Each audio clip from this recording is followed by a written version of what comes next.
여러분 안녕하십니까? 라디오 전망대 이용선입니다.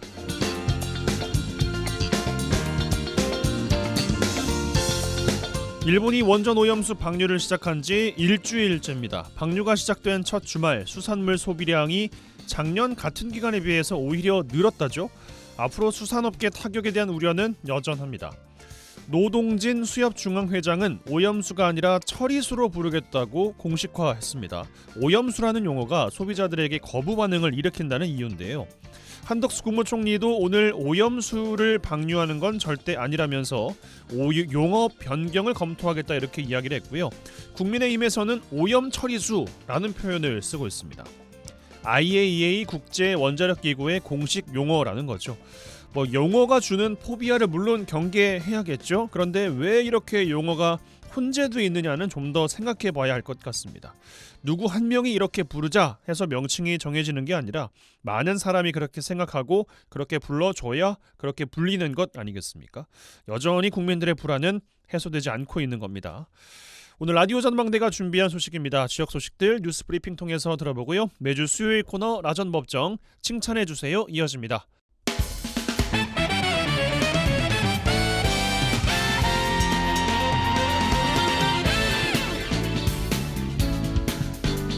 네, 8월 30일 수요일입니다. 라디오 전망대 시작합니다. 먼저 우리 지역 뉴스 정리해보죠. 뉴스 브리핑 GBS 뉴스의 차범준 편집장과 함께합니다. 전화 연결돼 있어요. 안녕하십니까? 네, 안녕하세요. 네, 자 여수에서 시작합니다. 여수시 돌산읍에 소재한 국가 어항이죠. 돌산항 공사 과정에서 여수시가 어업인들과 맺은 협약서로 인해서 8억 원의 손실 보상금을 배상한 걸로 드러나면서 논란이 되고 있다고요? 네, 여수시가 국가기관인 해양수산부가 진행한 국가어항인 돌산항 정비 사업 과정에서 인근 양식 어업인들의 어업 피해를 보상한다는 내용의 협약서를 체결했고 어민들에게 8억 원의 배상금을 지급하면서 지역에 논란이 되고 있습니다. 이 정리를 해보면 지자체인 여수시가 이 발주를 직접 한 공사가 아닌 국가가 주관해서 실시한 공사에 여수시가 공사 과정에서 발생할 수 있는 어업 피해 보상에 대한 협약을 맺었고 실제 어업 피해가 발생해 배상금을 지급한 상황입니다. 어제 여수시의회 해양도시건설위원회 업무보고 과정에서 이 상임위의원들은 여수시 집행부를 대상으로 지난 2015년에 해수부가 실시한 돌산항 정비 사업 과정에서 사업 주체가 아닌 여수시가 나서서 어민들에게 어업 피해 보상을 약속하는 협약서를 작성함으로써 여수시가 공사 중 발생한 어업 피해 보상금 8억 원의 손실을 입었다며 여수시 집행부를 질타했습니다.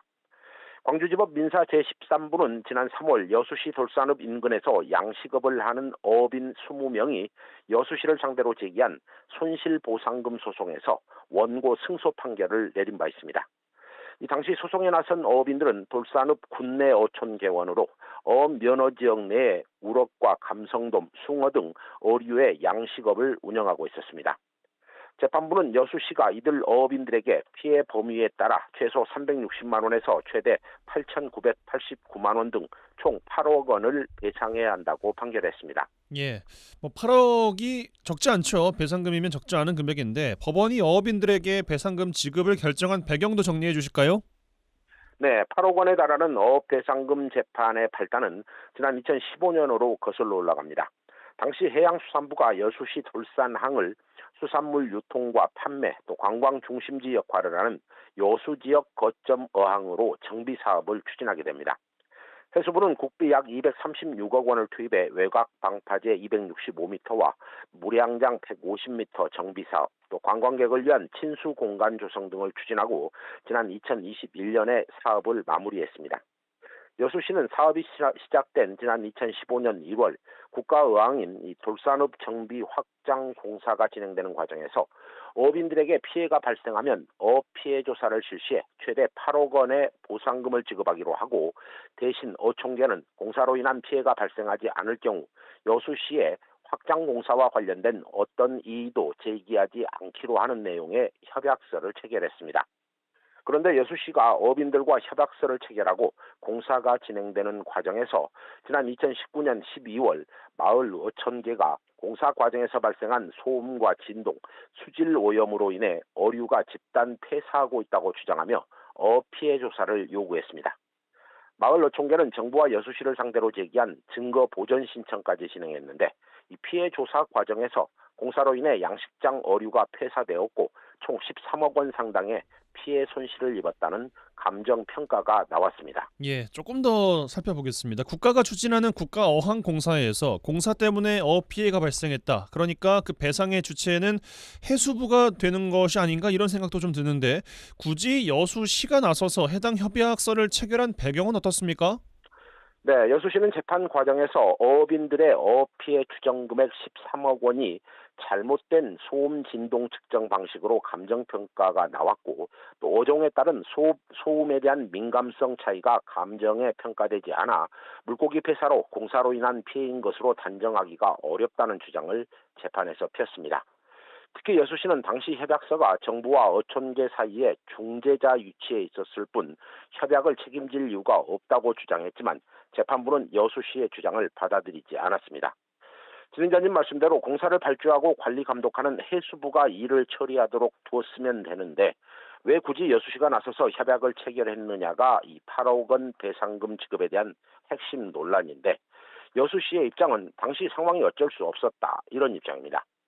여수시는 여수시 의회의 질책에 대해 공사가 시작될 당시 일부 어업권 소유자들이 동의를 하지 않아 국비 투자 사업이 차질을 빚고 있었고 여수시 차원에서 이를 해결하기 위해 주민간담회와 시민위원회 등의 논의 과정을 거쳐 협약서를 체결을 결정했다는 입장입니다.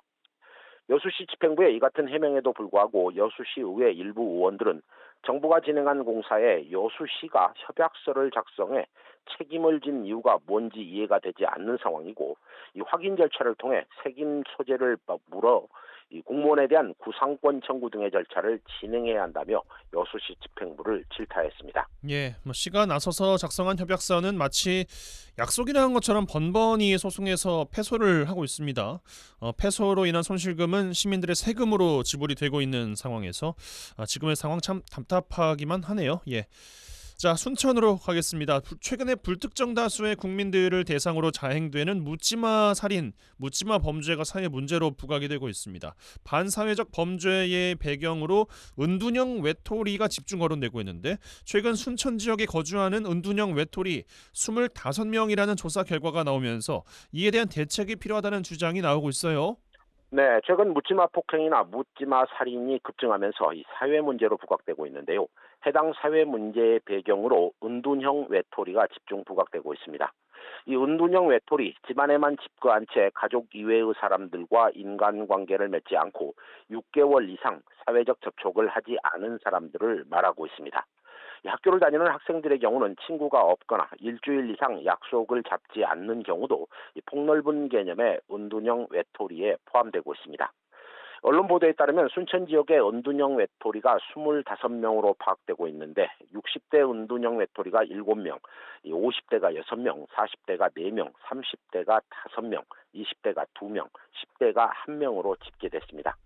이 은둔형 외톨이를 무조건 잠재적 범죄자로 분류할 수는 없겠지만 그들도 사회 구성원으로 적극적으로 활동할 수 있도록 국가나 지자체가 나서야 한다는 측면에서 대책 마련이 요구되고 있습니다. 예, 분류된 사람을 찾기가 쉽지가 않다는 점을 감안하면 실제로는 그 숫자가 더 늘어날 수도 있을 것 같은데 은둔형 외톨이를 사회활동에 나서게 할 수 있도록 외부로 나올 수 있게 하는 시책도 필요하지 않겠습니까? 네, 진행자님 말씀대로 사회활동에 나서지 않고 있는 이들은 편의상 은둔형 외톨이로 분류하고 있지만 이 의학적으로 은둔형 외톨이는 정신질환으로 분류되지 않고 있다고 합니다. 그렇다 보니 실제로 사회 구성원 중에 몇 명이 그 대상자인지도 명확하게 분류되지 않고 있습니다. 순천시가 지역의 은둔형 외톨이를 25명으로 집계하고 있지만 의학적으로 정신질환으로 분류되지 않고 있어 은둔형 외톨이가 지역에 더 있을 것으로 추정되고 있고 지금으로서는 이들에 대한 지원 시스템이 전혀 갖춰져 있지 않은 상황이라고 합니다. 예, 지원 시스템이 갖춰져야 사회로 불러내고 사회활동에 참여를 시킬 수 있지 않겠습니까? 네, 순천시에는 현재 전남 지역 청년들의 정신 건강을 진단하고 상담 등을 통해 지원하는 순천 마인드 링크라는 이 단체가 지난 2022년 11월에 개소 운영되고 있습니다. 이 지역 청년들의 정신 건강 상담 등을 진행하고 있는데요. 순천 마인드린터 관계자는 언둔형 외톨이는 정신질환자가 아니라 센터에서 실제로 관리하지 못하고 있는 실정이고 순천시 역시 아직까지 순천에서 은둔형 외톨이에 대한 지원 시스템이 갖춰져 있지 않다는 입장이어서 당장 지역의 은둔형 외톨이들에 대한 직접적인 지원 활동이 쉽지 않아 보입니다. 네, 알겠습니다. 뉴스브리핑 GBS 뉴스의 차범준 편집국장과 함께했어요. 고맙습니다. 네, 고맙습니다.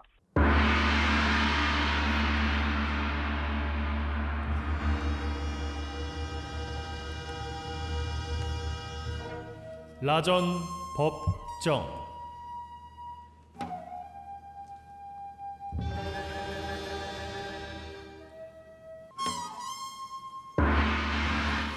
내 생각만 옳은 것은 아니다, 이런 주장도 있다. 이슈를 바라보는 눈을 키워드립니다. 라디오 전망대 라전 법정 시간입니다. 매주 수요일 시간 2주 만에 뵙네요. 부부 변호사 송하진, 이결아 변호사 두 분 어서 오십시오. 예, 안녕하세요. 안녕하세요. 2주간 안녕하셨습니까? 예, 오랜만에 뵙네요. 2주 만이라고 하니까 거의 이런 일이 잘 없는데 예. 라디오를 하지 않으니 입안에 가시가 돋쳤다고나 할까요? 오랜만에 듣는 말이네요. 예, 네. 가시가 돋쳤습니다. 가시가 놓치셔서 목소리가 약간 잠기신 것 같은데. 울고 오셨어요. 예, 감회가 새롭네요. 예. 네, 감사합니다. 이 변호사님 어떻게 지내셨어요? 2주 동안? 그냥 좀 여러 가지로 나라가 좀 뒤숭숭하기도 하고 오염수 방류도 있고 이제 또 날씨도 막 갑자기 막 비가 막 내렸다가 그쳤다가 무섭더라고요, 운전하는데. 갑자기 진짜 안 보일 정도로 그러니까요. 오더라고요. 그래서 좀 여러 가지 좀 정신이 없어요. 그러니까요. 이럴 때일수록 진짜 정신 똑바로 차리고 진짜 눈앞에 있는 것을 잘 맞닥뜨리면서 살아가야 되지 않나 또 이런 생각하는데 진짜 어제는 말씀하셨으니까 이야기인데 운전하는데 진짜 무섭더라고요. 갑자기 막 비가 막 내렸다가 비가 좀 오락가락하니까 잘 대비하시면서 계셔야겠습니다. 네. 자, 화제의 판결로 들어가 보겠습니다. 어떤 판결 이번 주 주목해 보셨습니까? 이제 그 법학 전문 대학원 이제 노스쿨 제도가 이제 우리나라 이제 정착이 됐잖아요. 예.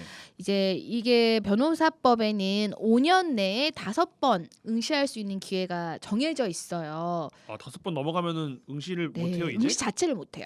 네, 그래서 이제 이른바 오탈자들이 이제 생겨나게 됐는데 최근에 이제는 본인이 이제 임신과 출산 그리고 육아로 인해서 이 5번의 기회, 그러니까 5년 안에 5번의 이거를 못했다. 그런데 이거는 좀 변호사 시험을 이 자격을 이렇게 제한한 것이 좀 문제가 있다. 이러면서 이제 소송을 제기한 게 있는데 이제 그거에 대한 또 좀 관련 판결이 나와서 가져왔는데 이제 행정 소송을 제기한 거죠. 근데 이제 패소를 했습니다. 패소했어요. 네. 예, 기본적으로 이런 내용을 알고 계신 분들도 있고 모르신 분들도 있을 것 같은데 사법 시험에서 로스쿨 체제로 바뀌었고 변호사 시험 제도로 바뀌었지 않았습니까? 근데 예. 졸업 후 5년 내에 5번까지, 그러니까 소위 5번까지만 응시를 하게 하는 그 제도가 있어요. 변호사 시험법에 관련된 규정이 있는데 사실은 그 동안에도 꾸준히 이것이 위헌이다라는 취지로 뭐 헌법소원이라든지 위헌법률 재판 신청이 계속 있어 왔습니다만은 계속 헌재의 입장은 이거 합헌이다라는 식으로 지금 결론이 내려져 왔는데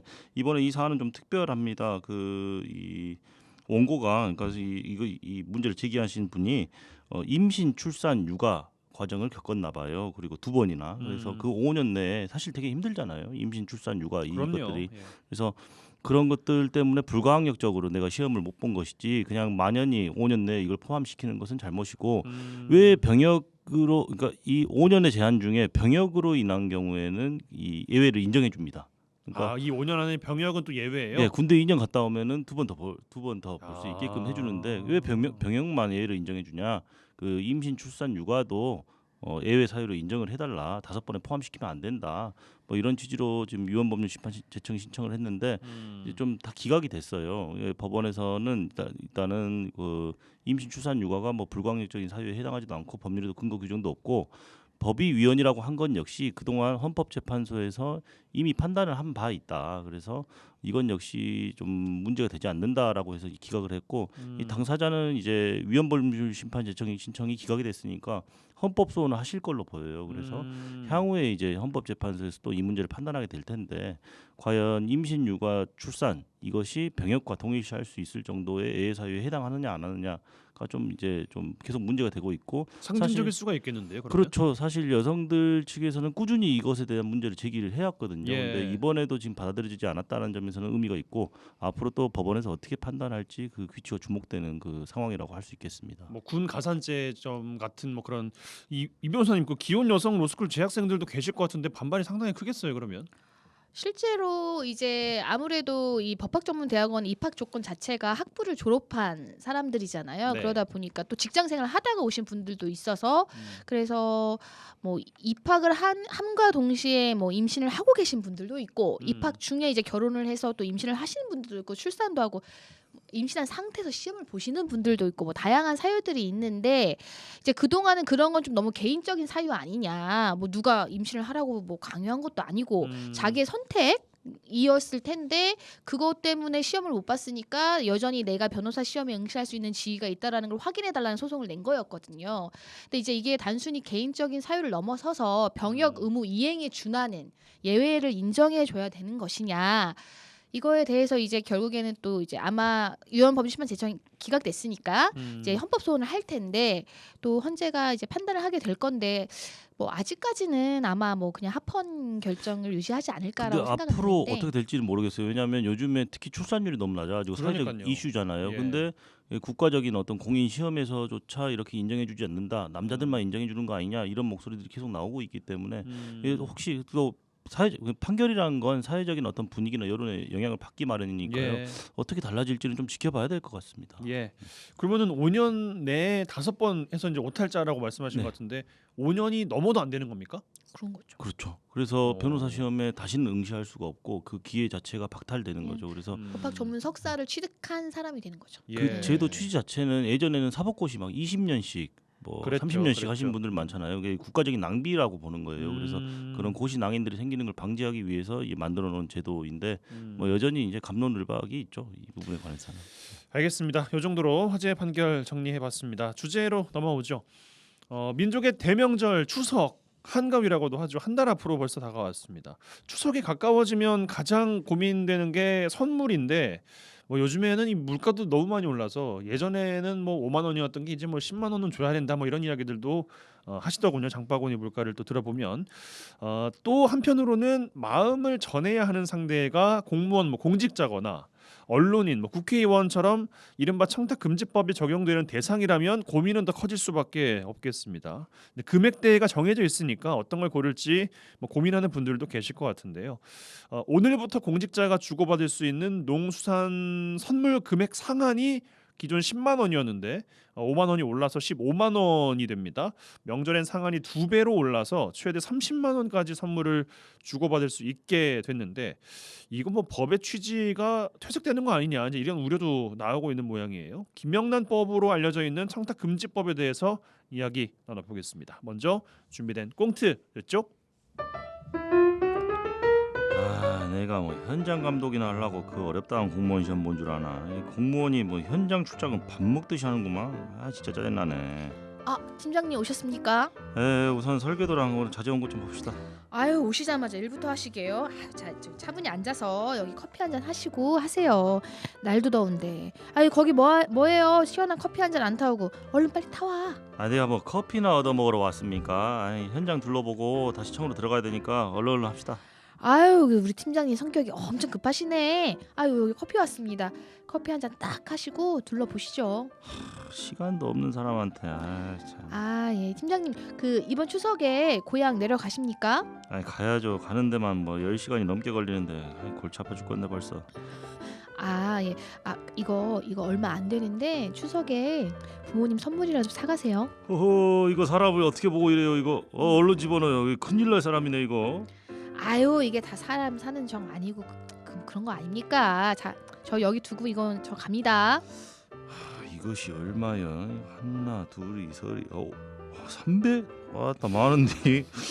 요번 추석에 주식이 많이 갖다 빠져갖고 이제 추석에 어찌 보내나 했는데 딱 한 번만 눈 감아보려 이제 뭐 이거. 전문적인 그 지폐 개수 세는 거 하나, 둘, 서이 굉장히 구수하네요. 예. 역시 거들먹거리는 연기에는 일가견이 좀 있으신 게 아닌가. 연기가 아니라는 아니에요. 그런 말들이 많더라고요. 어려운 연기일수록 연습을 많이 대본이 하고 없다라는 온다. 얘기가 있더라고요. 이렇게 이해하시면 되겠습니다. 연습을 많이 한 거죠. 부단한 연습의 결과다. 멋지십니다 역시. 예. 자, 청탁금지법에 대한 이야기 꽁트로 살펴봤고요. 잠시 광고 듣고 와서 이야기들 살펴드리겠습니다.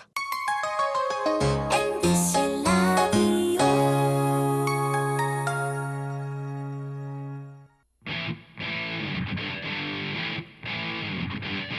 젊고 당찬 시사 생활밀착 뉴스 이용선의 라디오 전망대. 여수 MBC 라디오 전망대 함께 하고 계십니다. 매주 수요일 코너 라전 법정 부부 변호사 송하진 이결하 변호사 두 분과 함께 하고 있습니다. 자, 오늘 이야기 나눌 주제 예고해드린 것처럼 청탁금지법인데 앞서 꽁트 바로 좀 들어가 보겠습니다. 한 공무원이 현장에 감독을 나온 모양이에요. 건설 현장인 것 같은데 굉장히 이제 거들먹거리면서 바빠 죽겠네 하면서 이야기를 하는데 명절을 앞두고 한 300만 원치의 떡값을 받았죠. 떡값을 이른바 주고 이거를 가지고 가냐 마냐 이제 이렇게 이야기가 됐던 것 같습니다. 물론 당연히 이제 멈춰 해야 되겠습니다만 주식이 또 굉장히 또 많이 또 이른 모양인지 네. 고민에 약간 빠졌던 그런 분이었습니다. 청탁금지법 위반이죠? 맞습니다. 예. 맞죠. 애초에 이 법이 이제 뭐 그때 이제 국민권익위원장이었던 김영란 전 권익위원장이 이거를 이제 발의를 하면서 이제 김영란법으로 많이 알려졌었는데 정식 명칭은 부정청탁 및 금품 등 수수의 금지에 관한 법률, 그래서 청탁금지법인데 이게 이제 문제가 됐던 게 기존의 뇌물죄에는 직무 관련성이 있냐 아니면 뭐 대가성이 있느냐 이거를 엄청 따졌어요. 그래서 딱 저거 봐도 검은 돈인데 대가성 인정 안 된다. 뭐 직무 관련성 없다. 이런 식으로 무죄가 나오는 거예요. 맞아요. 근데 너무 국민 법감정에 안 맞거든요. 그랬죠. 그래서 자, 뭐 따지지 말자. 직무 관련성이나 대가성하고 관계없이 뭐 공직자나 언론인이나 사립학교 교직원 등이 뭐 대상자로부터 뭐 1회 100만 원. 그러니까 이런 그 법 적용 대상자들이 1회 100만 원, 그러니까 연 300만 원을 초과하는 어떤 금품을 수수하면 그거 따지지 않고 적용하겠다라는 게 이 청탁금지법의 그 기본적인 거기 때문에 이것도 참 이 웃긴 거긴 사례는 해요. 그럼 맞죠. 90만 원까지는 받아도 되냐 뭐 이런 것도 참 그게 또 그렇게 마치 시그널을 주는 거죠. 그러니까요. 애초에 안 되는 것인데. 워낙 근데 너무 많으니까 아예 이거를 뭐 음성적으로 이루어지고 있는 걸 아예 그냥 딱 이렇게 법에서 얼마를 정액을 정해버려가지고 이 이상 받으면 이거는 진짜 처벌하자. 좀 그런 공감대가 많이 형성됐던 것 같아요. 그러니까 이 이하까지는 괜찮다가 아니라 그렇죠. 이젠 진짜 처벌할 테니까는 줄 생각하지 적당히 마라. 해라. 네, 좀 이- 그런 이거겠죠. 거죠. 네. 예. 저희가 청탁금지법에 대해서는 그래도 좀 과거지만 다뤘던 기억이 나는데 이제 업데이트된 내용들이 좀 있다 보니까 새롭게 좀 짚어봐야 될 것 같은데 전반적인 내용 먼저 좀 짚고 이야기를 이어가 볼까요? 예, 우선 앞서도 이야기를 했는데 그 정식 명칭은 부정청탁 및 금품 수수의 금지에 관한 법률, 그리고 약칭으로는 청탁금지법인데요. 예. 일반적으로는 김영란법으로들 많이 알고 계세요. 그래서 청탁금지법보다는 김영란법이 좀 더 뭐 이해가 수월하실 수도 있는데 이게 2016년 9월 28일에 시행이 됐습니다. 그래서 2016년 9월 28일부터는 동일일부터 1회 100만 원을 초과하는 금품을 수수한 공직자, 뭐 언론인, 뭐 유관기관, 뭐 임직원들이 대가성이라든지 직무 관련성이라든지 이런 거 전혀 따지지 않고도 형사처분이나 과태료를 받을 수가 있게 된 겁니다. 그리고 아까 말씀하신 것처럼 그러면 100만 원 이하는 괜찮느냐라고 질문을 하셨는데 99만 9천 원 괜찮냐? 그렇죠. 직무 관련성이 있다라고 밝혀지면 대가성 여부하고 관계가 없이 과태료가 부과되는 그런 내용들이 담겨져 있습니다. 형사처벌까지는 아니어도 직무 관련성이 있다라고 하면 금액과 상관없이 과태료는 부과하겠다. 근데 어떻게 보면 이런 게 법에서 선물을 얼마 이하를 해라 이런 것까지 정한다는 게 참 씁쓸하긴 해요. 그러니까 얼마나 이거를 주고 받고 또 주고 이렇게 주는 사람에 대해서 뭔가 어떤 그래도 조금 혜택을 주니까 오죽하면은 법에서 뭐 그러니까요. 몇만 원 이하로 해라. 뭐 경조사에 얼마를 할 거냐 뭐 이런 것까지도 이제 정하고 있는 거예요. 그래서 쉽게 얘기하면 이걸 받는 사람이 공직자가 아니면 상관없어요. 그 금액이 그 이제 선물 기준으로 했을 때 금액 제한 없이 가능하고, 근데 직무와 관련이 없는 공직자에게는 100만 원까지 가능하다는 얘기고, 또 상급자가 하급자에게 줄 수 있잖아요. 그리고 또 그 기관 자체가 소속된 공직자에게도 뭘 할 수 있잖아요. 이런 거는 상관이 없어요. 그리고 공직자의 직무와 직접적인 이해관계가 있는 경우에는 그 금품의 목적이 뭐 원활한 직무 수행과 사교나 의뢰 목적으로 볼 수 없기 때문에 이미 직무 관계가 있다고 하면 아까 말씀드린 대로 일체 선물이 허용이 안 된다는 거예요. 예. 그리고 여기서 자꾸 이제 공직자 이야기만 하다 보니까 그럼 공무원만 해당되는 거야 이렇게 생각하시는 분들이 있을 수 있는데 공무원만 해당되는 게 아니고요. 그 공공기관의 임직원들도 포함이고 굉장히 그리고 넓죠. 언론사 임직원들도 포함이고 사립학교 교원들까지도 다 포함이 됩니다. 그래서 전반적으로 공직 사회하고 뭐 언론, 사학 이런 것들이 굉장히 유착이 돼 있었잖아요. 만연하게. 그래서 이 접대 문화를 직접적으로 근절하겠다라고 해서 생긴 법률이고 사실은 이전에는 형법상 뇌물죄 영역에서 좀 벗어나기만 한다라면은 처벌할 근거 규정 자체가 없었는데 그런 것들을 뿌리 뽑겠다라는 차원에서 생겨난 법이라고 생각하시면 되고 이제 생긴 지가 좀 됐으니까 일반 대중 시민들에게도 많이 알려진 것 같습니다. 예. 참 이게 뭐 해당 사항이 많아서 그런지는 모르겠지만 이게 우여곡절이 좀 많았었어요. 몇 번 개정이 되면서 적용 대상도 계속 달라지고 있지 않습니까? 그렇습니다. 우선은 그 몇 차례 개정이 되면서 예. 우선은 뭐 2021년 1월 5일에 개정됐을 때는 이 공공기관의 영역에 고위공직자범죄수사처 그러니까 공수처가 공수처. 추가된 거 뭐 그게 하나 있고 부정청탁의 유형이 2021년 12월 7일에 대폭 확대가 됐습니다. 그래서 네. 작년 6월 8일부터 시행이 되고 있는데요. 그게 이제 우선은 청탁이라고 할 만한 것들이 기존에는 뭐 논문 심사라든지 이런 것들이 좀 빠져 있었는데 그런 부분들이 좀 이렇게 늘어났다라든지 아니면은 이제 그 뭐 공무원들이 어떤 판정이나 인허가 같은 거 할 때라든지 아니면은 채용 승진 정보만 들어가 있었다라면은 모집이나 선발 과정에 관해서도 부정 청탁을 하지 않게끔 그렇게 돼 있고 논문 심사 학위 수여도 추가가 됐고 또 각종 평가나 판정, 인정, 뭐 공무원이 인정하는 그런 분야에 대해서도 어떤 청탁이나 이런 것들이 다 금지가 됐고 그러니까 흔히 말해서 좀 잘 보여야 된다라고 하는 게 많이 포함이 돼 있는 것 같아요. 예 계속 그리고 추가가 되는 거예요. 그렇습니다. 저거 빠져나가니까요. 예. 특히나 이런 뭐 뭔가 이렇게 벌칙을 주는 예. 법의 경우에는 이거를 처벌하는 법률이 있느냐를 엄청 따지잖아요. 그러니까 또 분명히 이거는 뭔가 뒤가 구린 행동인데 적용할 게 없는 거예요. 예. 그러면 또 개정해서 그래서 자꾸 이제 늘어나는 건데 마지막으로 또 한 가지 뭐 눈여겨볼 만한 게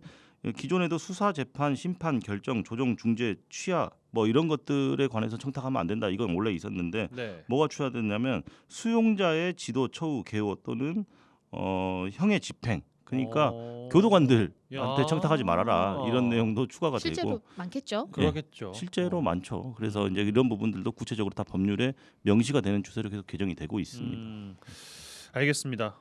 제가 앞서서 오프닝 때 잠깐 말씀을 드렸는데 뭐 물가가 올라서 그런지는 모르겠는데 오늘부터 농수산물로 선물할 수 있는 상한액이 대폭 늘었어요.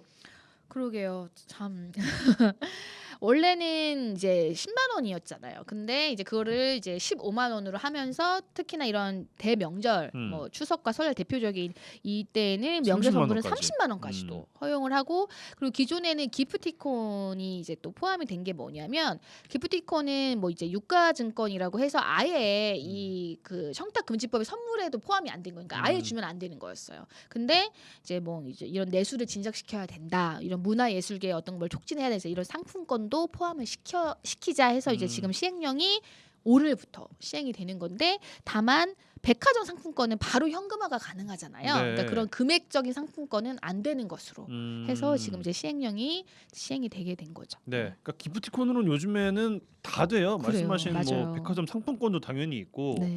뭐 기존에 우리가 알던 뭐 치킨, 커피 뭐 이런 게 되는 게 아니라 거의 모든 업종이 다 되는 것 같은데 이런 것들도 해당 사항이 된다라는 말씀이신 것 같습니다. 또 그 청탁 금지법에 대한 이야기를 하면서 뭐 언론인이나 교수, 뭐 정치인들이 외부 강의, 뭐 강연 이런 것들 하는 경우들도 있잖아요. 요 경우에도 제한액이 있었던 걸로 기억을 하거든요. 아예 이제 법조문에 외부 강의의 그 사례금 수수를 제한한다고 해서 법조문에 들어가 있죠. 그래서 뭐 공무원이나 공무원으로 인정된 사람 또는 공직 유관 단체나 그 기관의 장 그리고 그 공직 유관 단체 임직원은 40만 원으로 이제 1회 그러니까 1시간 기준 뭐 이렇게 해서 40만 원인데 만약에 1시간을 초과해서 이제 강의를 하는 경우에도 무조건 더 막 올려줘야 되냐 그런 건 아니고 1시간 상한액의 100분의 150에 해당하는 금액을 초과하지 못하도록 이제 했고요. 그다음에 이제 각급 학교의 장 그리고 그 뭐 학교의 교직원이나 학교 법인의 임직원, 그다음에 언론사 대표자나 그 직원의 경우에는 100만 원까지 이제 이렇게 상한이 있고 뭐 외국 대학에 가서 하는 경우도 있잖아요. 네. 외부 강의를 하는 경우에는 그 이제 지급을 하는 자의 지급 기준에 따른다. 이제 이런 식으로 법조문에 이제 세세하게 되어 있고요. 뭐 혹시나 이제 외부 강의를 하면서 뭐 지역의 이동에 따른 숙박비나 교통비, 뭐 식비가 발생한다. 그럼 이거 포함해서냐? 이런 것까지도 규정을 하는데요. 공직자 등이 이제는 소속 기관에서 이제 허가를 받고 외부 강의를 갔는데 소속 기관에서 그런 거는 이제는 그 거기에는 이제 공공기관별로 준용된 여비 기준 있잖아요. 그 기준 정도면 이거는 이제 이 40만 원이나 100만 원에 포함시키지 않겠다. 근데 그것도 너무나 통상적인 여비 기준을 넘으면 이제 보는 거죠, 같이. 그래서 이렇게까지 규정이 되어 있습니다. 네. 알겠습니다. 만약에 강의가 끝나고 나서 뭐 이제 같이 식사를 한다거나 이제 그런 경우들도 있잖아요. 뭐 3만 원이 넘는 식사를 제공하거나 제공받는 경우 이런 것들도 해당이 네, 있어요. 자, 이것도 당연히 이제 고려를 해야 되는데 예.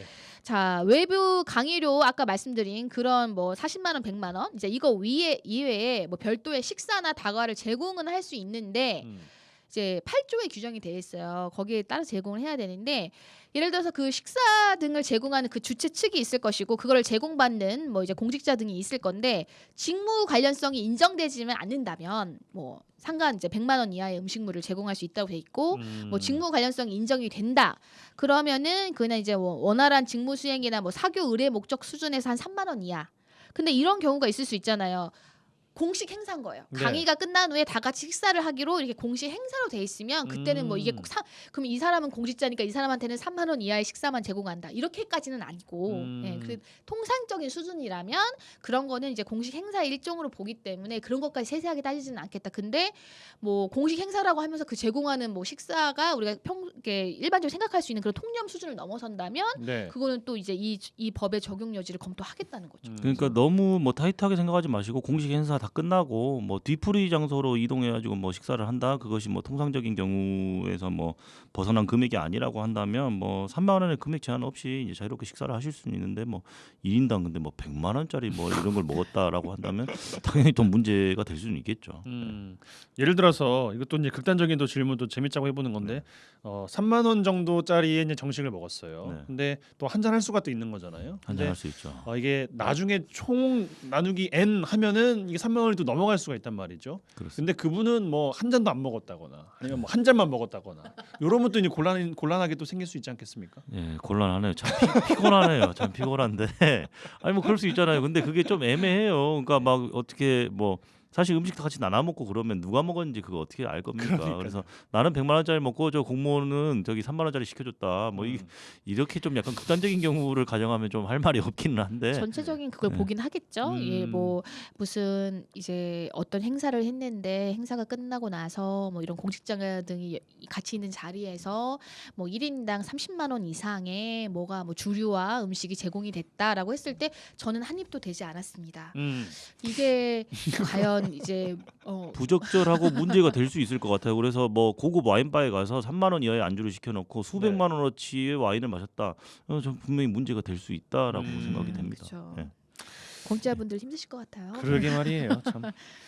청탁금지법 위반으로 실제 실형을 받은 경우도 있습니까? 네, 뭐 이제 그 은수미 이제 전 그 청남시장이죠. 예. 그래서 이 많은 혐의가 있었어요. 근데 이제 그 중에 이제 적용됐던 혐의 중에 하나 이 청탁금지법 위반이 있었습니다. 그래서 1, 2심 다 이제 징역 2년을 선고받았는데 뭐 자신의 이제 본인이 이 이제 은 전 시장이 정치자금법 위반 혐의로 그 이제 그 관련된 수사 자료를 받는 대가로 경찰관으로부터 어떤 부정한 청탁을 받았다. 예. 그래서 그거를 들어줬다 해가지고 이제 여러 가지 혐의 중에 하나로 청탁금지법 위반 이것도 이제 인정이 돼가지고 이제 실제로 실형을 받았죠.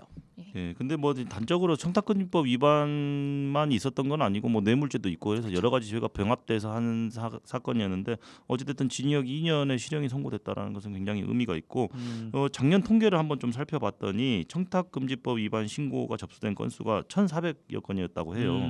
그 중에 400명이 넘는 공직자들이 실제로 형사 처벌이라든지 제재 처분을 받았고 그냥 단순히 어떤 과태료 처분이나 뭐 뭐 징계 이런 거 말고도 27명은 실제로 형사처벌까지 이어졌다라고 합니다. 그러니까 실제로 이렇게 법이 잘 규정돼 있음에도 불구하고 어기는 케이스들이 계속 나오고 있다 이렇게 보셔야 될 것 같습니다. 수위가 실제- 높아요? 네. 수위가요. 이게 되게 사소한 거에서부터 있는데 이거 준 사람도 걸리잖아요. 네네. 실제로 이런 게 있어요. 그 이제 경찰에 이제 내가 뭔가를 이제 조사를 받을 일이 있었는데 이제 아는 경찰을 통해서 진짜 떡을 준 거예요. 한 네네. 45,000원 상당의 떡 상자를 아, 진짜 보냈어요. 떡이요? 네, 진짜 예. 떡이요. 근데 이제 이 사람이 바로 신고를 한 거죠. 그 떡을 받은 어. 사람이. 내가 이거 담당 수사관인데 그 대상자가 나에게 이렇게 떡 상자를 보냈다. 그래가지고 그 이제 위반한 사람한테 2배. 9만 원의 과태료를 부과하고 이제 실제로 이렇게 되고 뭐 또 이런 사례도 있어요. 내가 학교 교사예요. 근데 이제는 학교 교사가 이제 관사 같은 게 제공이 되잖아요. 근데 이제 학부모들이 온수 매트를 구매해 줬대요. 아, 모아가지고요. 네, 뭐 예. 그 정확한 출처는 모르겠지만 어쨌든 학부모들이 이제 온수 매트를 이제는 해줬는데 이것도 누가 청탁금지법으로 고발을 한 거예요. 아, 그리고 이제 너무 그럴 수 있지. 억울하잖아요. 네. 그래서 이제 과태료 부과 대상이 됐는데 그래서 이제 여러 가지 사정을 소명을 했겠죠.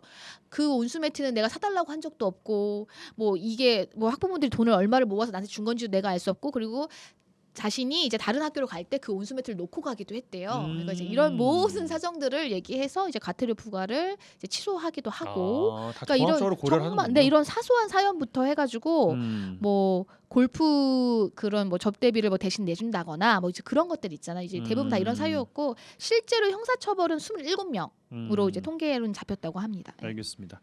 뭐 처음 이야기를 했지만 이 선물액도 높아지고 뭐 품목도 좀 확대가 되면서 이 법 자체 시행 취지가 퇴색되고 있다는 이야기가 나오고 있는데 어떻게 좀 보고 계세요? 이거 관련해서는 여러 가지 목소리가 있었어요. 기본적으로는 또 반대하는 입장들에서는 이거 공무원은 사람 아니냐 뭐 이런 이야기를 하면서 이 실제로 이제 예외가 음식물은 3만 원 그리고 경조사비는 10만 원 그리고 농수산물은 10만 원 정도가 한계였잖아요. 근데 사실 물가가 많이 오르긴 했어요. 그래서 인플레이션율을 반영해야 되는 거 아니냐 뭐 이런 목소리가 있어서 왜 월급은 반영 안 해주고 말이에요? 맨날 그러게 말입니다. 그런 논의는 네, 뭐 나중에 따로 한번 시간을 내서 하면 좋을 것 같고요. 그래서 그런 부분들이 조금 반영되고 뭐 기프티콘이라든지 이런 것들도 뭐 사회적인 분위기를 좀 반영한 것 같은데 이 제도가 생긴 그 배경들을 살펴보면 기본적으로 좀 구린 냄새가 나는 행위는 그러니까 하지도 말고 받지도 말자 뭐 이런 거 취지 아니겠습니까? 근데 이렇게 자꾸만 예외적인 케이스들이 자꾸 생겨나고 이 범위가 좀 이렇게 열어주는 범위가 좀 늘어난다라면은 제도의 취지가 퇴색될 수 있다라는 이야기들도 좀 있어요. 그래서 약간 이 법을 직접적으로 적용받으신 분들하고 국민들이 생각하는 거하고는 약간 감정적인 괴리가 있는 것 같습니다. 그래서 이런 부분도 좀 잘 조율이 돼야 될 것 같습니다. 네, 알겠습니다. 아무튼 정직하고 투명한 문화가 행복한 명절을 만들겠죠. 자, 청탁금지법에 대한 이야기 이번 주 나눠봤습니다. 라전법정 부부 변호사 송하진 이결아 변호사 두 분과 함께했어요. 두 분 고맙습니다. 네, 감사합니다. 감사합니다. 잘했군 잘했어 잘했군 잘했군 잘했어 그러게 내 영감이라지 잘했군 잘했어 잘했군 잘했군 잘했어 그러게 내 마누라지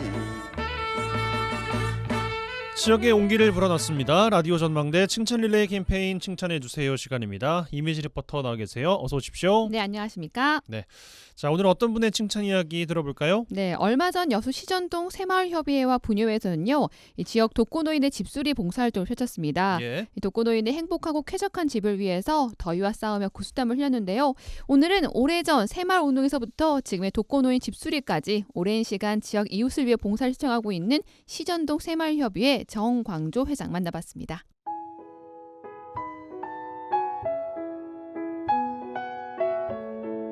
저는 시전동 새마을 협의회를 맡고 있는 정광조입니다.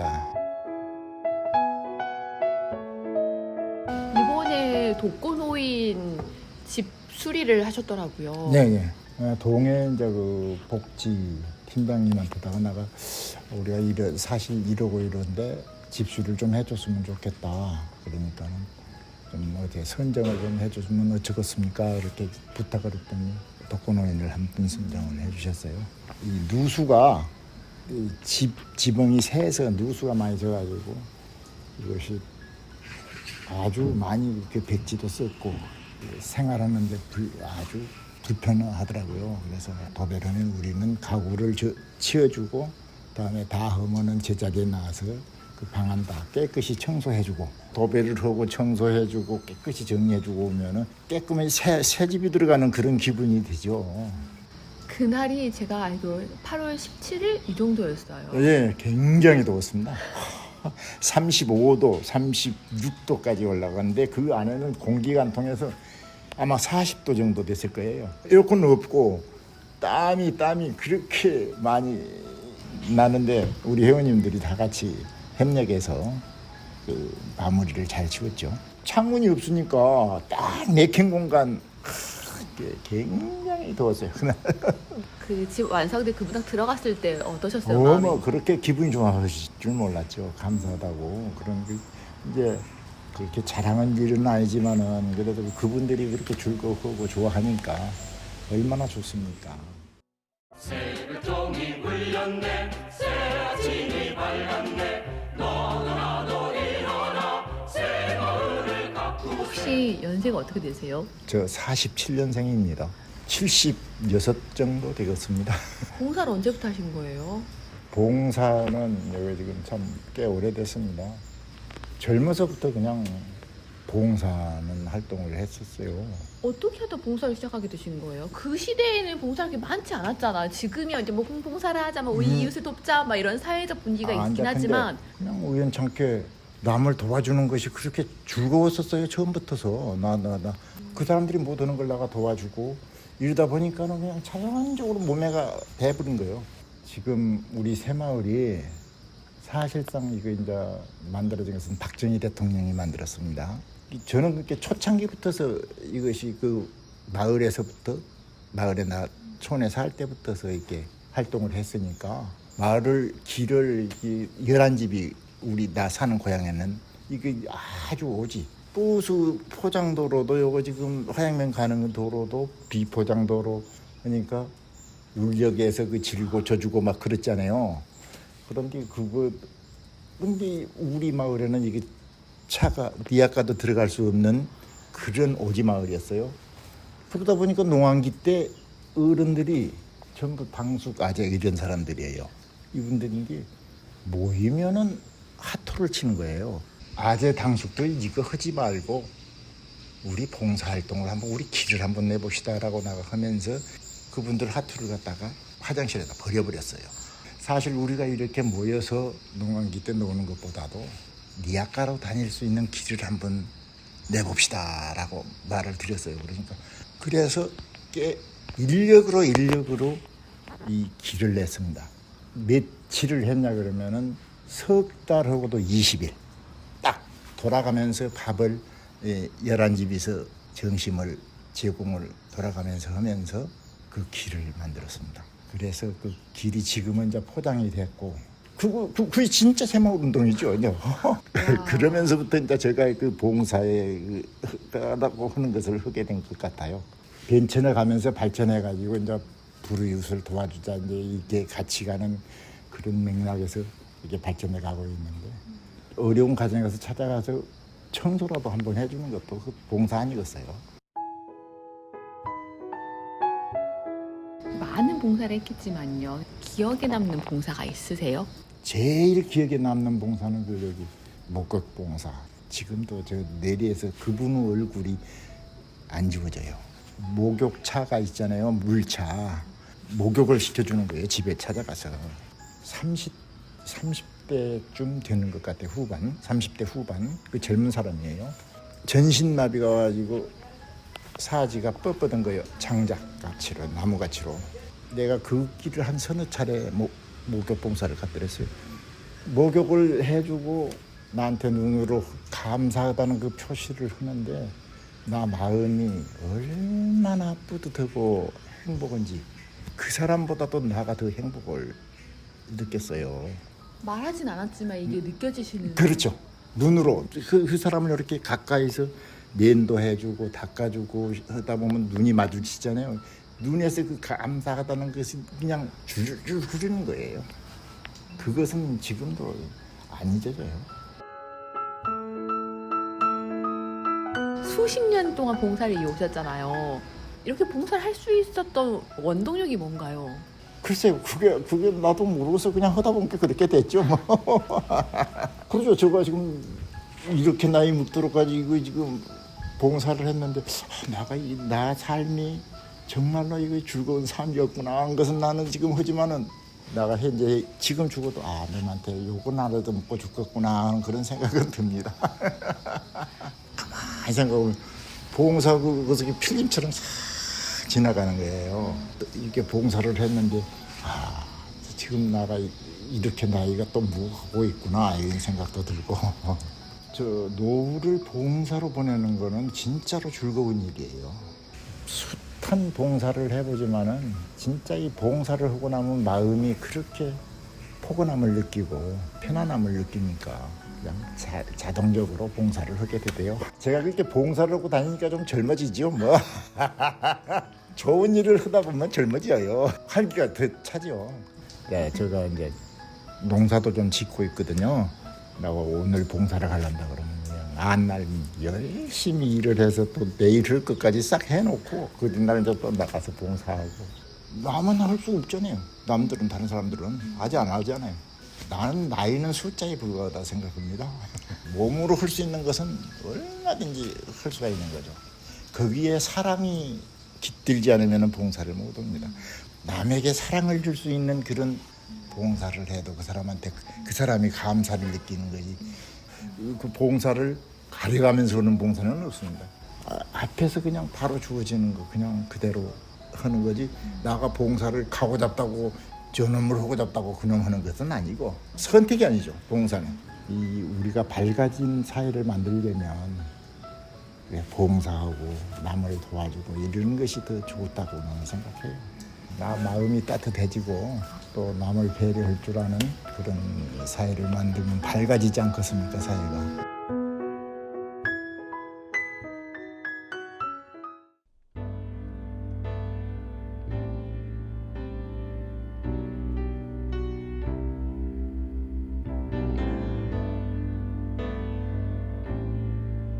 네, 8월 30일 수요일 라디오 전망대 오늘 준비한 소식은 여기까지입니다.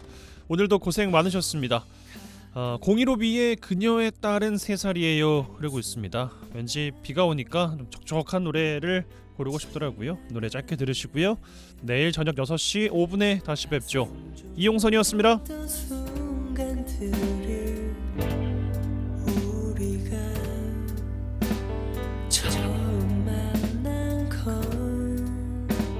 스무됐던 해 그땐 다 컸다고 생각했는데 수도 없이 싸우고 참 많이도 그녀를 울렸었죠. 사랑은 소유라고 생각하며 그녀는 기억하고 있을까요? 어린 시절의 슬픈 사랑을 모든 걸 접어둔 제 그녀는 이제 사랑스러운 새